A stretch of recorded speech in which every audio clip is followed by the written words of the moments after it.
வணக்கம். தமிழன் செய்திகள். தேனி மாவட்டம் சின்னமனூர் நகர் பகுதியில் தமிழக வெற்றிக் கழகத்தின் கம்பம் தொகுதி வேட்பாளர் ஜெகநாத் மிஸ்ரா சலூன் கடையில் முடித்திருத்தம் செய்து தீவிர வாக்கு சேகரிப்பில் ஈடுபட்டார். தேனி மாவட்டம் கம்பம் சட்டமன்ற தொகுதியில் தமிழக வெற்றிக் கழகத்தின் சார்பில் விசில் சின்னத்தில் போட்டியிடும் ஜெகநாத் மிஸ்ரா இன்று இரண்டாம் நாளாக சின்னமனூர் நகர் பகுதியில் உள்ள முத்தாலம்மன் கோயில் தெரு, கருங்காட்டன் குளம், அக்ரஹாரம் நடுத்தெரு ஆகிய பகுதிகளில் அவர் இன்று காலையில் நடைப்பயணமாக வீதி வீதியாக சென்று வாக்கு சேகரிப்பில் ஈடுபட்டார்.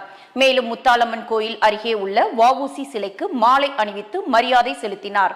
அதனைத் தொடர்ந்து முத்தாலம்மன் கோவில் பகுதியில் பொதுமக்களிடையே அவர் சிறிது நேரம் உரை நிகழ்த்தினார். இதில் விஜயின் வழியில் தான் சேவை செய்ய வந்திருப்பதாகவும், மேலும் கம்பம் சட்டமன்ற தொகுதி மக்களின் அடிப்படை தேவைகளை பூர்த்தி செய்ய முழுவதும் பாடுபடுவேன் என உரையாற்றினார்.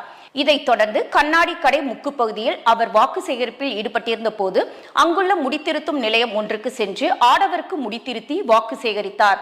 முன்னதாக பிரபல திரைப்பட நடிகர் பொன்னம்பலம் இன்று வாக்கு சேகரிப்பில் ஈடுபட்டார்.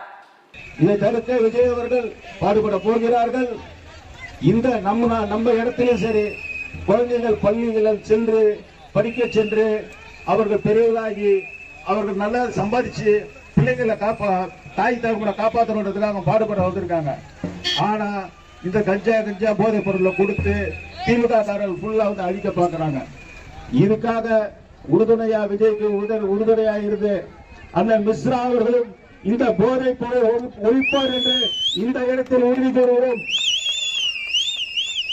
இனி இந்த மாவட்டத்திலும் சரி, தமிழ்நாட்டிலும் சரி, எந்த இடத்திலும் இருந்தாலும் போதைப் பொருளுக்காக குரல் கொடுக்க அண்ணன் மிஸ்ரா துணிந்து வருவார்.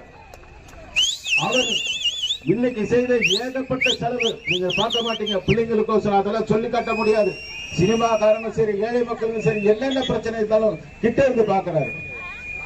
மக்களுக்கு